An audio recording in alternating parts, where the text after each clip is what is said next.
¿Qué tal? Muy buenas noches, bienvenidos a Noticias 22, es un placer darles la bienvenida. Muy buenas noches también a Laura Regis en la traducción de lenguas de señas mexicana y un honor compartir este espacio con Laura Barrera y con Karen Rivera. Pues qué gusto estar con ustedes, les tenemos mucha información. Continuamos acá con nuestro mural en torno a la Feria del Libro del Palacio de Minería, que ya está a punto de iniciar. Y vamos a iniciar con algo que tiene que ver justamente con literatura, Karen. Muy buenas noches, se cumplen 325 años de la muerte de Sor Juana Inés de la Cruz y el claustro de Sor Juana lo va a conmemorar de la siguiente manera.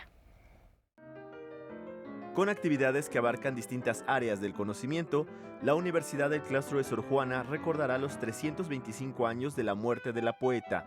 De las primeras actividades programadas está un concierto del coro virreinal Rita Guerrero, el 17 de abril. Sara Pot será la encargada de una nueva edición sobre la obra poética.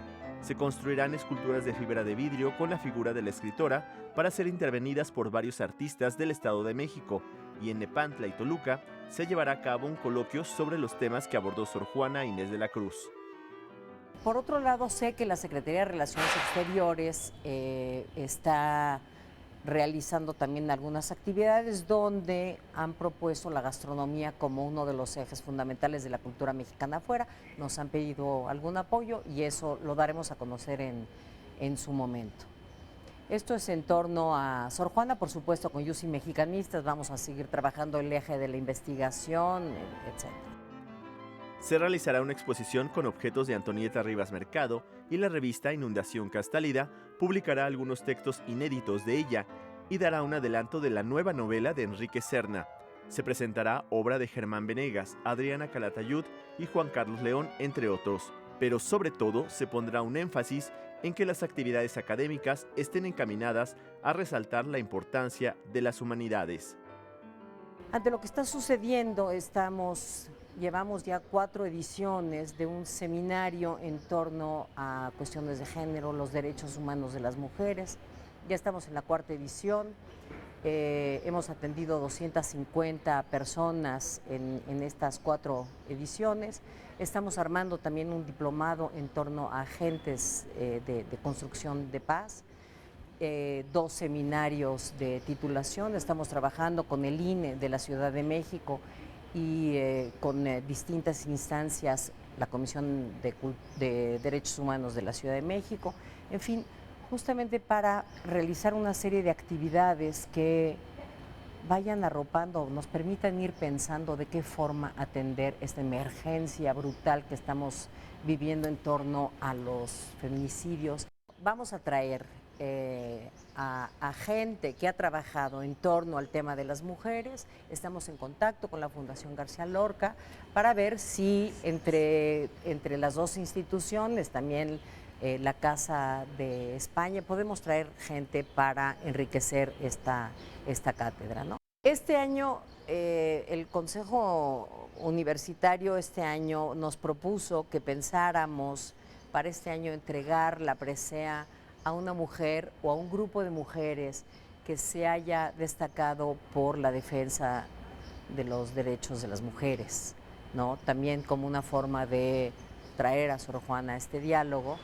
Entonces ya empezaron a llegar algunas propuestas, lo vamos a platicar en el seno del Consejo y lo daremos a conocer, yo creo que en octubre, y la entregaremos en noviembre para el cumpleaños de Sor Juana. Noticias 22, Alberto Aranda. Bueno, bien, que se siga recordando, que se tenga presente a esta autora que en muchos sentidos fue impulsora de temas, de asuntos de la vida cotidiana que hasta ahora se siguen discutiendo. Y vamos a continuar con más asuntos literarios, pero de estas épocas, ¿no? De estas fechas. Me encanta, platícanos, Karen. Todo listo para el 2º Congreso Internacional de Narrativa Latinoamericana Contemporánea, un encuentro centrado en obras y problemáticas literarias desarrolladas durante los últimos 30 años. La UNAM celebra su 2º Congreso Internacional de Narrativa Latinoamericana Contemporánea y la organizadora, la doctora Alejandra Saavedra, nos cuenta a detalle cómo estará compuesto este importante evento literario. Yo soy la doctora Alejandra Saavedra Galindo, soy coordinadora ejecutiva de la Cátedra Carlos Fuentes de Literatura Hispanoamericana Contemporánea. Quisiera invitarlos a que asistan al segundo Congreso Internacional de Narrativa Latinoamericana Contemporánea, que es un congreso que estamos organizando conjuntamente la Cátedra Carlos Fuentes con el Seminario de Estudios sobre Narrativa Latinoamericana Contemporánea de la UNAM. Este congreso se va a llevar a cabo del 26 al 28 de febrero en 3 lugares distintos de la UNAM. La primera jornada se realizará en la Biblioteca Nacional, la segunda jornada en el Instituto de Investigaciones Filológicas y el último día de la clausura va a ser en la sala Carlos Chávez del Centro Cultural de la UNAM. Tenemos algunos de los libros sobre los que van a hablar los ponentes. Vienen ponentes de diferentes partes del mundo, de Guatemala, de Brasil, de Estados Unidos, de Francia. Se va a hablar obviamente sobre la literatura de los últimos 30 años, más o menos. Vamos a tener unas mesas sobre el cuerpo, otras mesas sobre fenómenos sobre la ficción, autoficción, metaficción, sobre minificción también. Hay otras mesas dedicadas al terror. Alexandra resalta la importancia de poner más atención a la literatura contemporánea, ya que se tiene la mala costumbre de resaltar obras hasta el boom latinoamericano, pero se enfatiza poco en las obras de los últimos 30 años. Notábamos que había una carencia en ese sentido porque tradicionalmente las investigaciones, el espacio que se brindaba para los estudios literarios llegaban hasta la literatura de los 70s, 80s como mucho, la literatura del boom y hasta ahí, ¿no? Incluso los programas académicos de las facultades en las universidades en donde se imparte letras hispánicas o letras latinoamericanas llegaba hasta ahí. Entonces, este es un espacio nuevo que empieza a funcionar a partir de este año y en donde vamos a estar también invitándolos a que participen en una cantidad de eventos y de actividades que vamos a desarrollar a lo largo de este año y esperemos que durante mucho tiempo. Noticias 22, Héctor Martín del Campo. Y seguimos platicando de literatura, pero de aquella que es transgresora y no necesariamente por sus contenidos que puedan generar polémica, sino que desafían la letra impresa. Se trata de la narrativa transmedia. Como un tipo de relato donde la historia se despliega a través de múltiples medios de comunicación.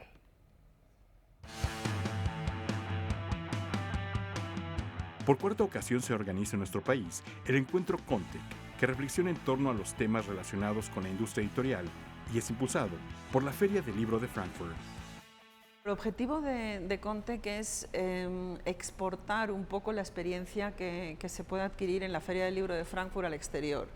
Y lo que hacemos es traer a especialistas del exterior para que intercambien todo tipo de experiencias con el público mexicano, con la industria, con el sector de la industria editorial aquí en México. Y cada año que hemos propuesto este encuentro hemos traído distintos temas o ejes que han sido discutidos aquí por los expertos y en consecuencia este año los dos temas son narrativas transmedia y inteligencia artificial. Con conferencias, talleres y mesas redondas dedicados a los temas eje, el encuentro pretende explorar las posibilidades de la narración transversal en diferentes plataformas, mejor conocida como transmedia. En lo que es transmedia nos referimos a historias que acontecen en plataformas distintas o canales distintos, o sea, ya puede ser una historia en un libro o en una página web o un juego con personas físicas o teatro inmersivo, que también es uno de los temas en el programa. O sea, la participación de la audiencia, porque cada día el consumidor, el lector participa más y más en el contenido también. O sea, no es como antes que era simplemente leer, consumir.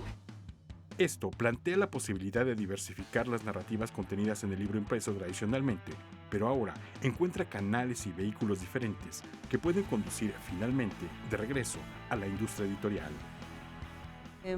Todas estas posibilidades de transmedia pueden ser canales adicionales para monetizar el contenido que primero solo estaba pensado en un libro, o incluso darle la vuelta, empezar con una serie como ha acontecido en plataformas interesantes, muy queridas, o donde cada vez hay más espectadores, que después acaban produciendo el libro sobre la serie que primero se ha visto en la plataforma. Contec México, Narrativas Transmedia e Inteligencia Artificial se lleva a cabo el 18 y 19 de febrero en el Centro Cultural de España de la Ciudad de México. Noticias 22, Víctor Gaspar. Bueno, las oportunidades y los retos de la industria del contenido todavía pueden conocerlas el día de mañana en Contec, en esta edición que reflexiona al respecto de todo lo que estamos generando en torno a la información. Y nos vamos a la pausa, tenemos mucho más al volver.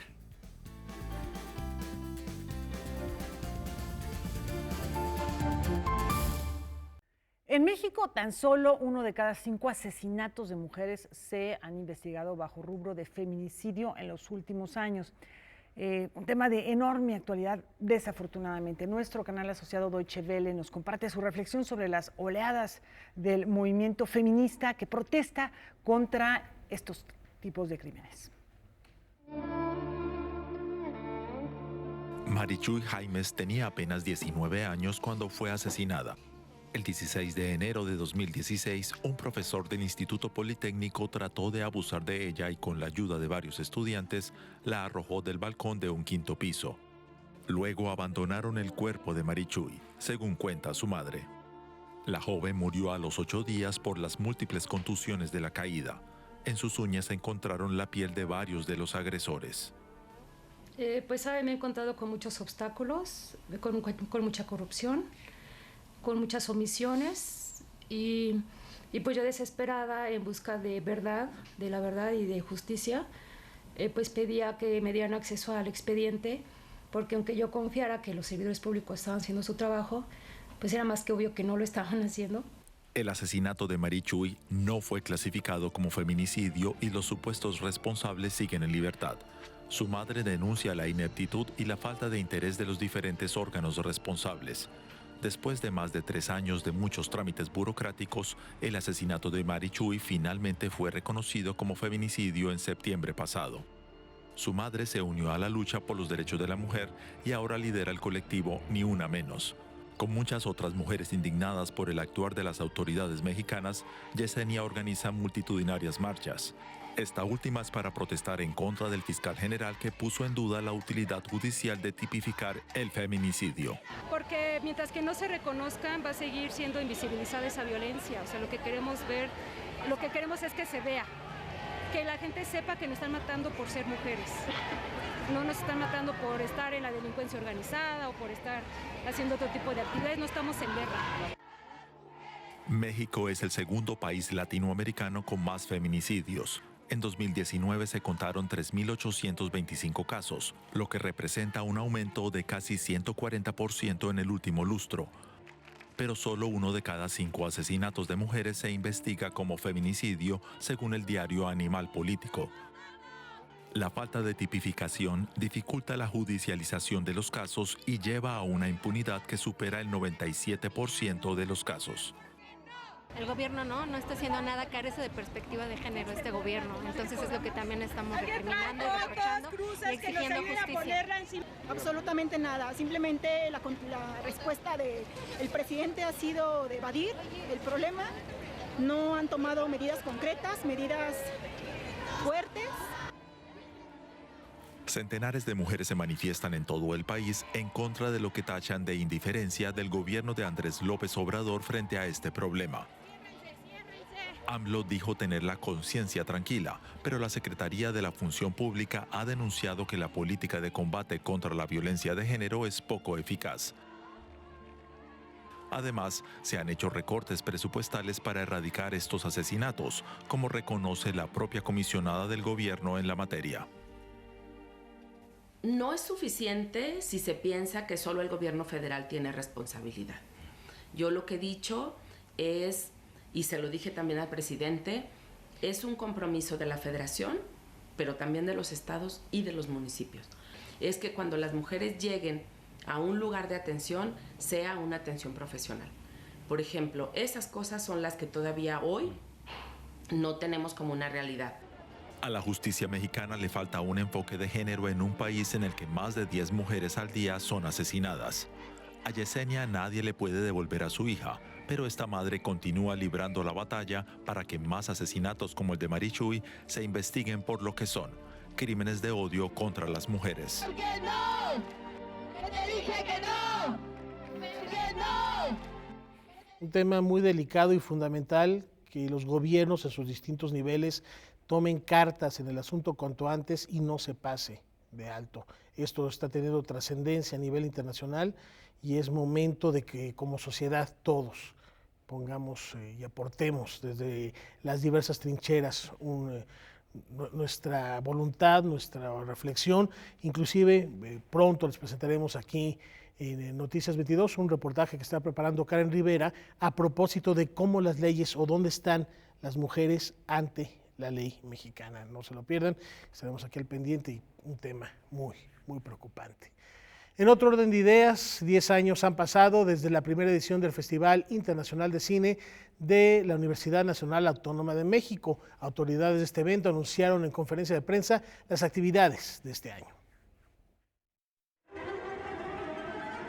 El Festival Internacional de Cine de la UNAM festeja sus primeros 10 años de existencia con 35 títulos en competencia, 121 invitados nacionales e internacionales, 5 conferencias magistrales y 6 funciones especiales. Pues es una gran alegría celebrar 10 años de FICUNAM, que ha ido creciendo y creciendo, desarrollándose, consolidándose como uno de los principales festivales de cine del país, que permite justamente esta mirada muy peculiar hacia otras formas de ver, hacia otras formas de narrar, hacia otras formas de retratar la vida, que ha sido el centro curatorial de FICUNAM, y estamos en un día de celebración justamente por estos 10 años. El festival tendrá como invitados especiales al director portugués Pedro Costa, quien presenta Vitalia Varela, al cineasta francés Bruno Dumont, quien exhibe Jane, al realizador filipino Lab Díaz, que estrena The Hall, al director palestino Elia Suleiman, que inaugura el festival con I Must Be Heaven, y a la directora Chantal Akerman, a quien le rinden homenaje con una retrospectiva de 26 películas. La principal, la que fue el parteaguas de toda la programación para este festival, es la retrospectiva que le estamos dedicando a la cineasta belga Chantal Akerman. Ella visitó FICUNAM cuando presentó su última ficción, La locura al Mayer, que es una adaptación de Joseph Conrad. En el marco del festival, la Filmoteca de la UNAM comienza con los festejos por los 60 años de su fundación, presentando 2 películas. Siendo el FICUNAM el primero, queríamos reservar una proyección realmente importante y vamos a tener 2 películas. Vamos a tener una restauración que era indispensable hacer de una de las películas más importantes del cine mexicano en blanco y negro, que se llama Tiburoneros. Y tendremos una película que va a estar ahora en el Festival de Berlín, en la sección de Forum, que se llama El tango del viudo, que es de Raúl Ruiz. Es una película que quedó inconclusa cuando Raúl sale de Chile en tiempos de la dictadura y que ahora se pudo concluir. El festín fílmico que ofrece FICUNAM es inagotable. Entre las funciones especiales destaca La Edad de Oro de Luis Buñuel, del año 1930, Emma, la más reciente película del director chileno Pablo Larraín, y Vivos, del artista chino Ai Weiwei, un trabajo audiovisual sobre los 43 desaparecidos de Ayotzinapa. Noticias 22, Julio López. Bueno, pues si tienen la oportunidad de asistir al Festival Internacional de Cine de la UNAM, no se lo pierdan y por supuesto nosotros le vamos a dar seguimiento. Vamos a pasar a otros temas porque Martín López Brí llega al Teatro Helénico con la dramatización de una comedia de Miguel de Cervantes. Somos actrices y actores también.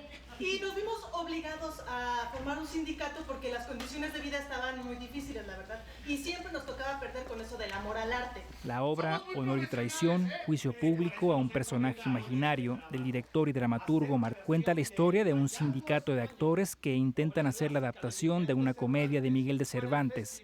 Sin embargo, las diferencias de opinión les han impedido terminar el trabajo y decidir el destino de los personajes. El costo de una producción así está más o menos en los 2 millones de pesos. Nos dijeron, muchachos, ya tienen presupuesto, 50,000 pesos para todo, háganle como quieran. Usen su imaginación. imaginación.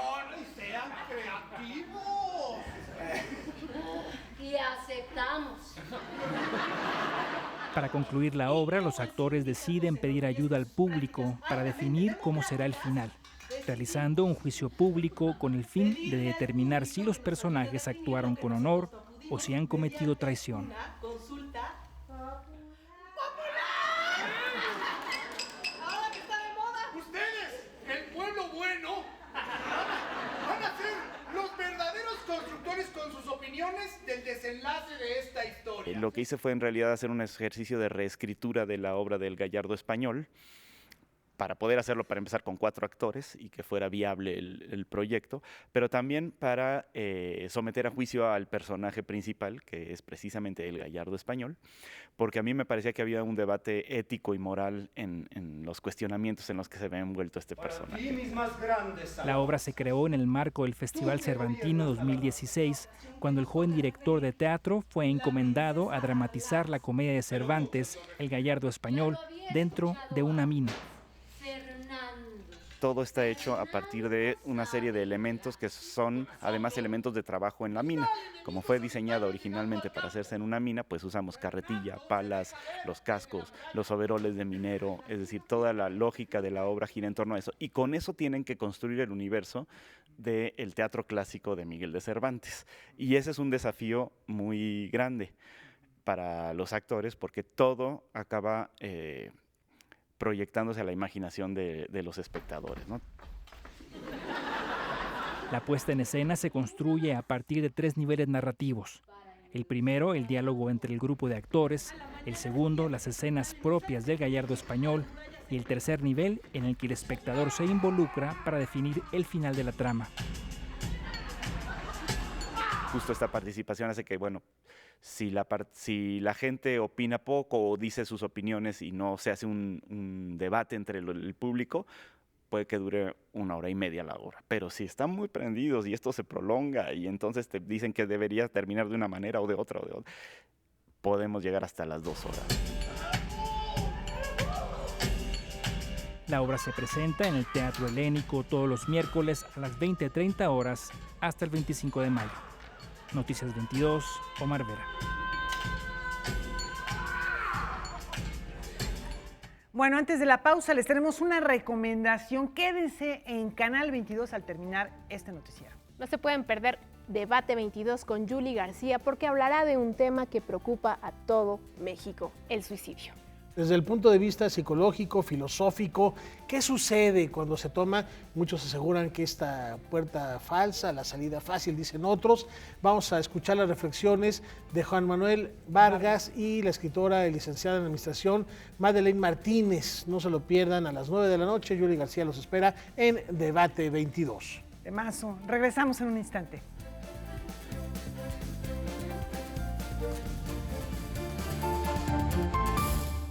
Continuamos en Noticias 22 y el gran acuífero Maya es parte de nuestro rico patrimonio biocultural. Suiza considera que se trata de un proyecto sumamente valioso y de esta manera se involucrará en él. Esta mañana, en conferencia de prensa, se dio a conocer que el Ministerio de Cultura de Suiza ha otorgado una subvención al proyecto del gran acuífero Maya para continuar la investigación, preservación y difusión del patrimonio biocultural que yace en 6 contextos arqueológicos subterráneos repartidos en los estados de Quintana Roo y Yucatán, entre ellos el cenote del dios del comercio, parte del sistema Zacactún, y la cueva de Balakmú, santuario maya en el que abunda material cerámico. De alguna manera nos permite concluir planes de cosas que ya habían iniciado. Recordarán, dimos a conocer el año pasado la cueva de Balamcú, un importante sitio en Chichén Itzá, algunos otros lugares que hemos estado investigando durante los últimos 10 años, el cenote Holtún, algunos otros cenotes importantes por la calidad del material que tienen en el sentido de la información que nos puede proporcionar. Entonces, esto nos permite, nos da aire, nos permite continuar con toda esta investigación para poder lograr incluso realidades virtuales, tecnologías digitales, videos en 360 grados, en fin, es toda esta enorme posibilidad que tenemos con la tecnología actualmente. En 2019 se presentó en el Festival Internacional de Cine de Guadalajara el documental El Gran Acuífero Maya, realizado por TV UNAM. Allí comenzó a gestarse la iniciativa para fortalecer los trabajos de investigación en la península de Yucatán, que hoy se traducen en un apoyo de $100,000, es decir, cerca de 2 millones de pesos otorgados por el gobierno suizo. Y allí en el Festival de Cine había gente de la Embajada Suiza, Julia Stussy, la agregada cultural, quien se acercó a nosotros y platicamos y nos dijo que ella consideraba que era un proyecto muy valioso, no solo para México, sino para el mundo, y que valdría la pena intentar lograr un apoyo con el gobierno suizo a través de su Ministerio de Cultura, cosa que hicimos de inmediato, es decir, aplicamos, hicimos una propuesta y a finales del año pasado obtuvimos la respuesta positiva, lo cual nos da un gran gusto. Con este incentivo económico se espera elevar la calidad del registro de contextos arqueológicos y continuar generando productos digitales para la divulgación pública de este patrimonio, incluidas experiencias de realidad virtual que atraigan al gran público como una alternativa al turismo invasivo. Es muy importante que el público que nos ve, que nos escucha, entienda que tenemos un tesoro bajo la tierra en la península de Yucatán. Un tesoro que tiene algo valiosísimo para empezar, que es el agua dulce, de la cual hemos vivido en la península los últimos 20,000 años, y digo hemos hablando desde la fauna extinta hasta los hombres tempranos y la gente que vivimos ahí hoy en día. Los involucrados esperan que los resultados puedan compartirse en 2021, año en el que podría estar integrado el expediente técnico para que el Gran Acuífero Maya sea reconocido como Patrimonio Mundial en la categoría de bienes mixtos, una forma de protegerlo frente a los embates del crecimiento urbano desmedido. Para Noticias 22, César H. Meléndez. Chiapas, en particular la zona arqueológica de Tuxtla el Chico, está aquí en la Ciudad de México. El Museo de Sitio de la Zona Arqueológica de Cuicuilco, al sur de la Ciudad de México, presenta la exposición de Canto y Piedra, que da cuenta de los resultados que ha arrojado el proyecto de investigación y conservación de la antigua ciudad de Izapa, ubicada en el municipio de Tuxtla Chico en la región del Soconusco chiapaneco. Este asentamiento hacia finales del periodo preclásico, o sea, alrededor de la era cristiana, entre el 350 a.C., 50 años después de Cristo, fue uno de los asentamientos más importantes del Soconusco. Probablemente incluso fue una capital a nivel regional. Para este momento, el sitio ocupaba probablemente más de 200 hectáreas con más de 160 estructuras. A partir de 2015 empezamos a gestar la formación de un proyecto para atender muchas de las problemáticas tanto de investigación y de conservación que tiene la zona arqueológica de Izapa. Este proyecto, que denominamos precisamente Proyecto de Investigación y Conservación de Izapa, se ha desarrollado a lo largo de 4 temporadas, en los cuales hemos hecho un diagnóstico detallado del estado de conservación del sitio, de sus problemáticas. Desde 2016, el proyecto emprendido por especialistas del INAH tiene como uno de sus objetivos comprender cómo fue el desarrollo del sitio durante los periodos clásico y posclásico, es decir, entre el 250 y el 1200 después de Cristo. Lo que montamos en esta exposición, aquí en la zona arqueológica de Cuicuilco, en su museo, son los resultados preliminares que hemos obtenido hasta el momento. Una de las características principales de Izapa es que su arquitectura es principalmente de tierra. Es decir, los antiguos constructores de Izapa utilizaron principalmente arcillas y barro para construir sus edificios. En menor medida también usaron piedra, principalmente cantos rodados sin trabajar, con los cual formaban escalinatas y algunos muros para contener los rellenos de los edificios. Esto lo lograron en un entorno medioambiental severo, ya que la zona del Soconusco, o al menos esta parte del Soconusco, tiene una copiosa precipitación pluvial. Llueve aproximadamente arriba de 2,000 milímetros cúbicos anuales. ¿Cómo lograron que estos edificios de tierra pudieran perdurar en un ambiente tropical con altas tasas de precipitación. Entonces, gran parte de nuestra investigación por el momento se ha dirigido a entender los sistemas constructivos de Izapa.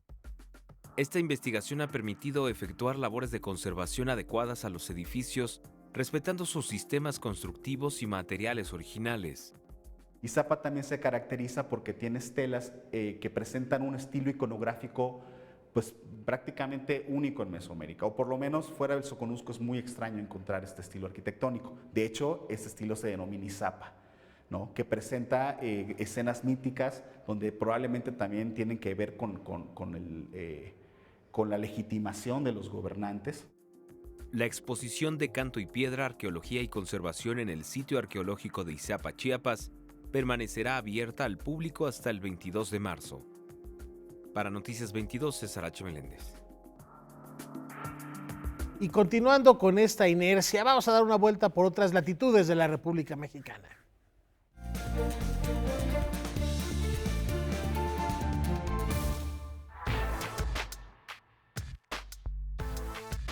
La esencia del arte llega a las costas del Pacífico en manos de la Secretaría de las Culturas y Artes de Oaxaca, quienes presentarán el evento Spirit of Art.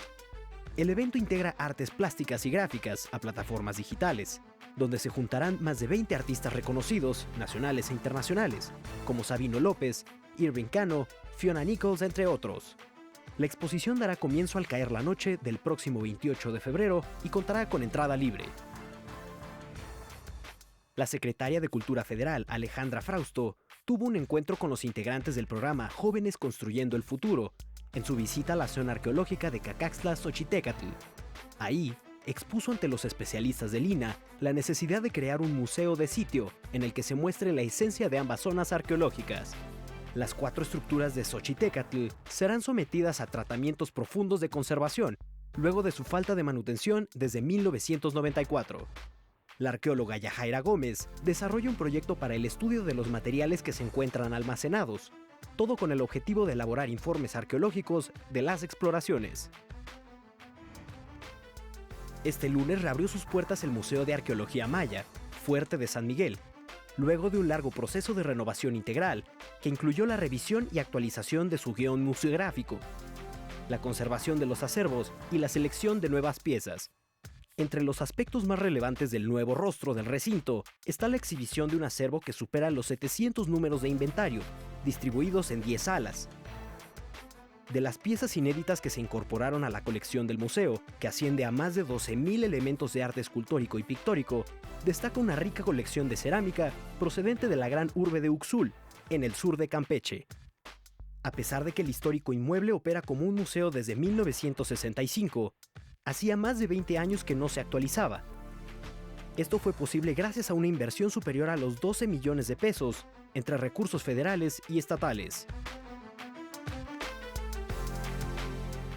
Bueno, pues tenemos más en unos instantes. Una entrevista que no se pueden perder ahorita que estamos haciendo reminiscencias de todos estos lugares. Tenemos varios asuntos arqueológicos. Bueno. No paramos de encontrar imágenes, ya sea en la tierra, subacuáticas, de lo que fue ese antiguo mundo de los mexicanos de entonces. Bueno, no llamados así mexicanos, pero nuestros antecedentes. Los prehabitantes. Los habitantes primigenios de estas tierras. Bueno, pues vamos a una pausa.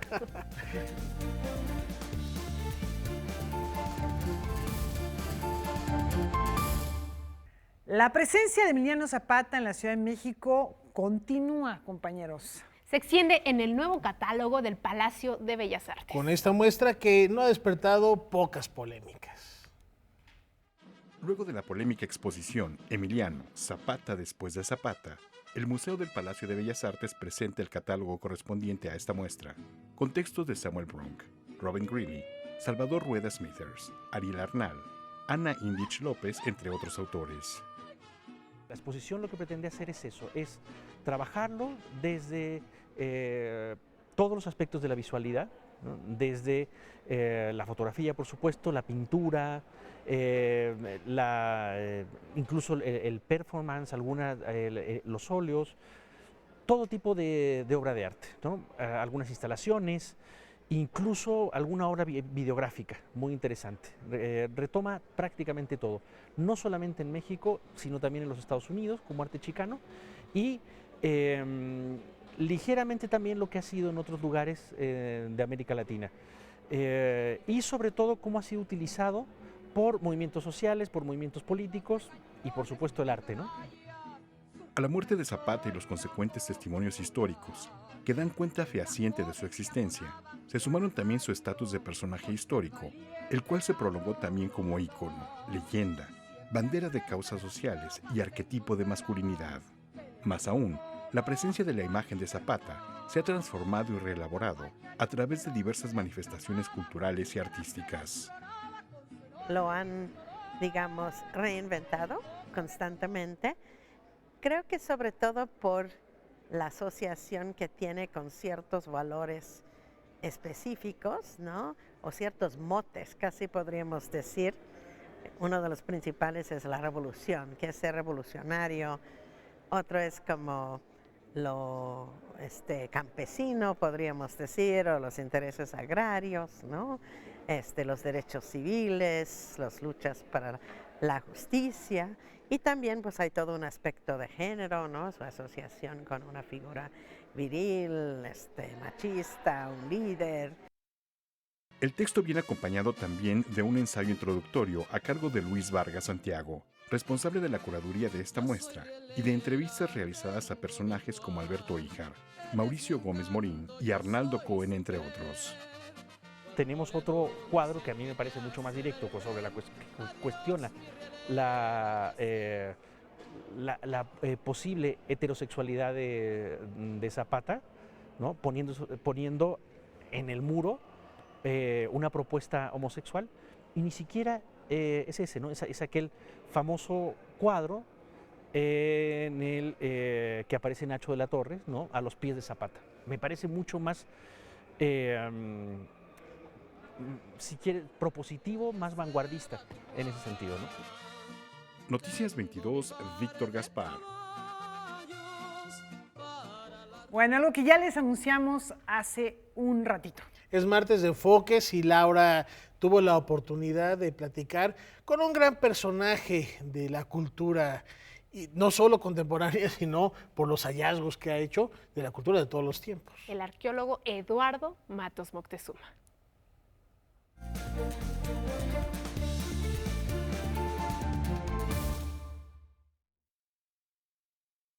Como quizá otros niños, se divertía enterrando y desenterrando objetos, pequeños tesoros, cajitas con tesoros. Pero no sería sino hasta que tuvo un libro sobre el antiguo Egipto en sus manos que decidió, que descubrió que sería arqueólogo.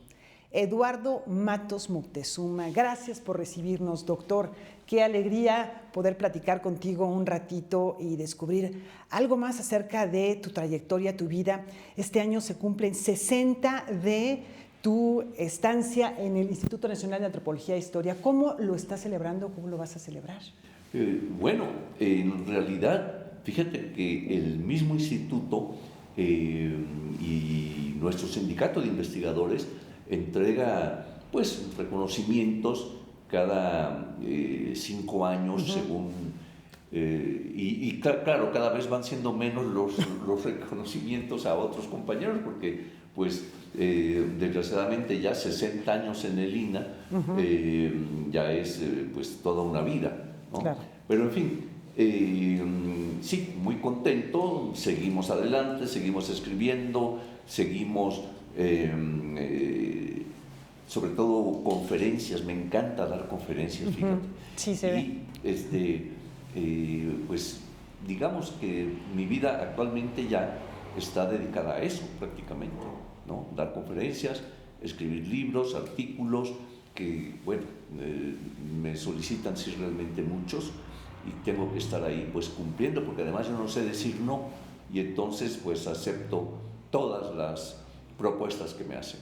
Eduardo, sé que cuando diste la noticia a tu familia de que te ibas a dedicar a la arqueología, la respuesta no fue muy positiva.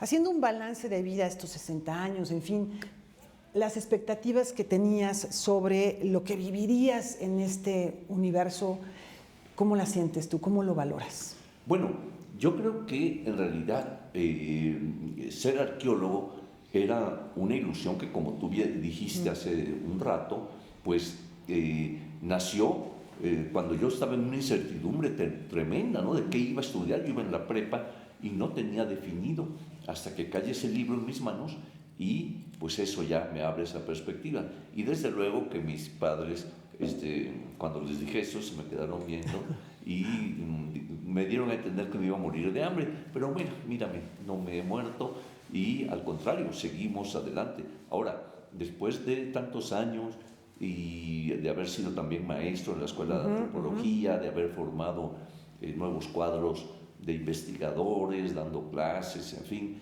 y también pues a través del proyecto Templo Mayor, que ha sido, pienso, el principal proyecto de investigación que he llevado a cabo, ¿no? Ahora, hablando de este proyecto y de tu trabajo como docente, respecto a lo que tú viviste en su momento y ahora las nuevas generaciones, mi impresión es que tú has procurado que los jóvenes se interesen mucho por esto. ¿Hay en estas nuevas generaciones un interés mayor por la arqueología? Bueno, fíjate que sorpresivamente sí. A mí hay varios, digamos, jóvenes que se me han acercado diciendo que han leído alguna cosa mía o algo y que desean estudiar arqueología. Y se repite la historia.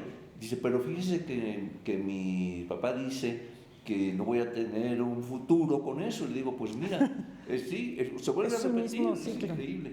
Y ya los animo, les cuento esto, ¿verdad?, de cuando se los comuniqué a mis papás.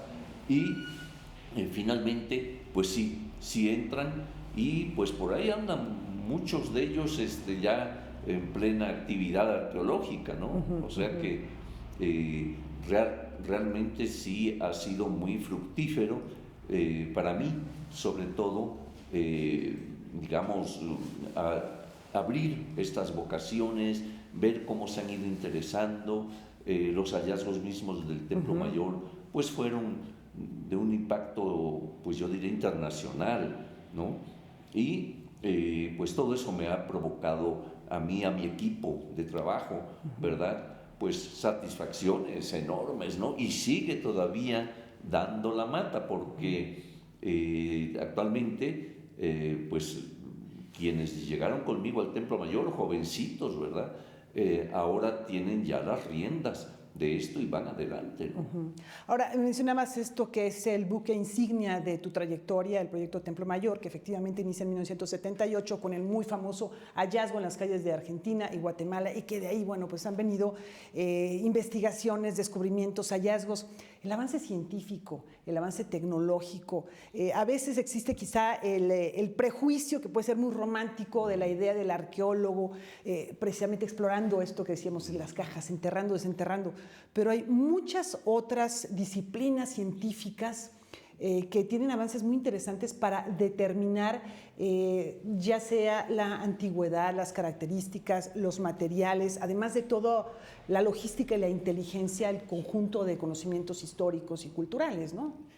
Exactamente.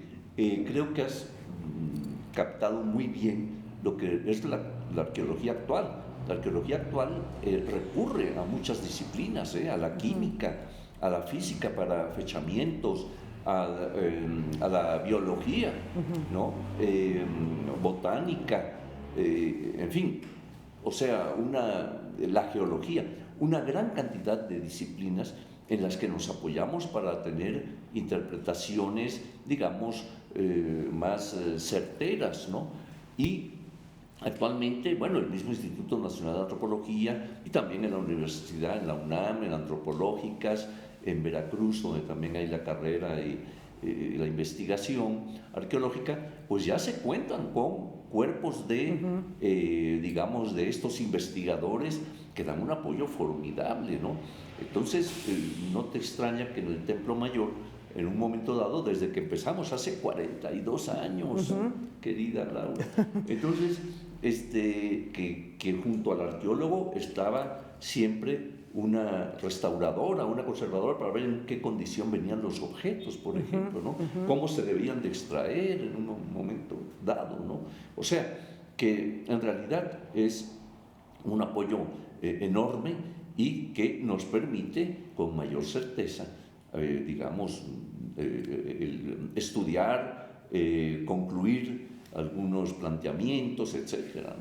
Eduardo, para ti ha sido muy importante el tema de la muerte. Está, desde luego, tu emblemático libro Muerte al filo de la obsidiana, pero hay muchos otros estudios que has realizado sobre no solamente los mexicas, sino, bueno, tú has explorado muchas otras zonas del sur-sureste de nuestra república, y está ahí ese gran tema, que es un tema no solamente histórico, cultural, sino de la vida cotidiana de los mexicanos.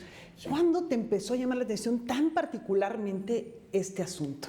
Bueno, fíjate que en general el arqueólogo siempre trata de, digamos, de alguna manera de contribuir al conocimiento de estas sociedades, ¿no? Integralmente, ¿no? Cómo se dieron, cuál era su economía, cuáles eran sus relaciones sociales, cuáles eran, en fin, los productos que realizaban, sus manifestaciones estéticas, etc. Claro, ahora, como ocurre en muchas ramas del conocimiento, ha habido especialidades y demás.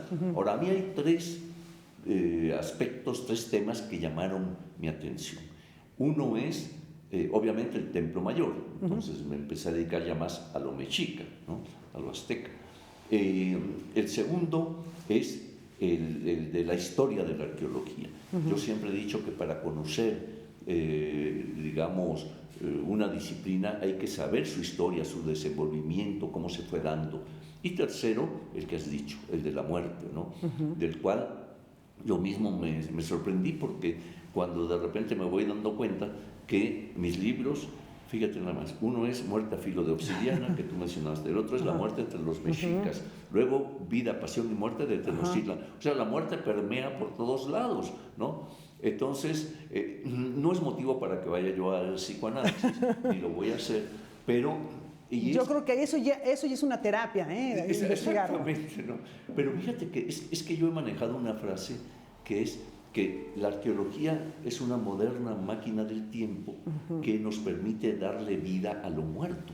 O sea, estas sociedades que estaban ya ocultas, el hombre mismo a través de sus restos, de las vasijas que acompañaban a los enterramientos, etcétera. Pues todo eso, cuando tú lo excavas, ¿verdad?, y lo das a conocer, pues le está dando ya vida a aquello que permanecía muerto. Ahora, tú dijiste algo en 2017, luego del terremoto, de los desastres que ocurrieron en la Ciudad de México, que me hizo pensar mucho sobre este trabajo de rescate, cómo en la vida cotidiana se vive. Decías, bueno, hay que hacer como nuestros ancestros, sobreponerse, continuar a pesar de las catástrofes que pudieran enfrentar ellos. Has creado, por ejemplo, el programa de arqueología urbana, que bueno, pues es en condiciones de gran desafío trabajar en nuestra ciudad. En fin, hay muchos ejemplos de tu trabajo que nos muestran que en nuestra vida diaria están presentes todas estas historias. Los 500 años de la caída de Tenochtitlán, por ejemplo, de lo que has hablado tan recientemente, siguen aquí, ¿verdad? O sea, seguimos viviendo. ¿Cómo lo vivimos los mexicanos? Sí, bueno, fíjate que en general, con esto de los 500 años, vemos cómo desde 1519, que ya llegan los españoles a costas mesoamericanas, hasta 1520 y 21, en que cae Tlatelolco y Tenochtitlan en poder de los conquistadores, pues es un fenómeno que va a dar el México actual. Sí. O sea, imagínate el impacto histórico, la importancia histórica que tiene este encuentro, en el cual en un momento dado pues va a haber, obviamente, como cualquier guerra de conquista, va a haber atrocidades, va a haber muerte, desolación, en fin. Pero fíjate que hay una lápida en Tlatelolco, que fue el último lugar de la resistencia indígena, que dice así: el 13 de agosto de 1521, heroicamente defendida por Cuauhtémoc, cayó Tlatelolco en poder de Hernán Cortés. No fue triunfo ni derrota, fue el doloroso nacimiento del pueblo mestizo que es el México de hoy. Wow. Entonces, no se sabe el autor. Algunos dicen que puede haber sido don Jaime Torres Bodet, pero no lo sabemos. Lo que pasa es que en ese lugar tan simbólico, tan emblemático que es Tlatelolco, pues allí es donde se hace esa última resistencia indígena para que empiece ya la conquista de México. Qué bueno, es una lección esta frase que nos acabas de decir, que a lo mejor todavía no acabamos de entender los mexicanos y seguimos con ciertas luchas de somos, no somos y un problema de identidad, que el estudio de la arqueología, el estudio de las antiguas culturas, del encuentro de diversas raíces que tenemos nos permitiría dar.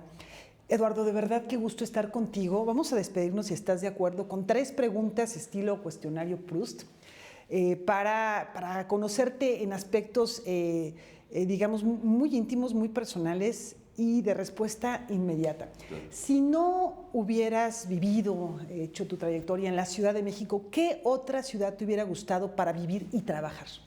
Bueno, fundamentalmente yo creo que Mérida. Mérida. Sí. Ahora, la segunda sería, si pudieras encontrarte con algún personaje del México antiguo, ¿cuál sería este personaje? Mi abuelito Moctezuma. Porque además hay esa historia, ¿no? de esta ascendencia, de esta descendencia. ¿Qué le preguntarías? ¿Qué te gustaría platicar con él, comentarle? Muchas cosas, sobre todo si, qué sintió él internamente cuando sabía que venían estas gentes y veía el peligro que había para su imperio. Pues uno de los grandes misterios de nuestra historia. Eduardo Matos Moctezuma, doctor, de verdad, muchas gracias, un placer enorme. Gracias. Bueno, eso es vocación, qué bárbaro. Sí. Sabía y sabe a qué se dedica y lo que quiere y lo que busca, y hablar con su abuelo Moctezuma, yo creo que debe haber sido una experiencia. Pues no hay mucha gente con ese apellido, así que probablemente sí existe ahí alguna línea. Debe ser. Genética, generacional. Es fascinante, qué gran personaje, qué rica charla, y le enviamos desde aquí un fuerte abrazo al maestro Eduardo Matos. Y agradecer el trabajo que ha hecho por estudiar todos estos restos arqueológicos, históricos, que bueno, son el antecedente de un país como México. Nada más nos despedimos y lo hacemos como es costumbre con música en este espacio. Recordando un autor contemporáneo, hace 64 años apenas, fallece Gustave Charpentier, un gran compositor francés de ópera, insisto, de ópera contemporánea, y esto pertenece a una de sus obras más reconocidas que lleva por título Luisa. Muchas gracias. Disfrútenlo, buenas noches.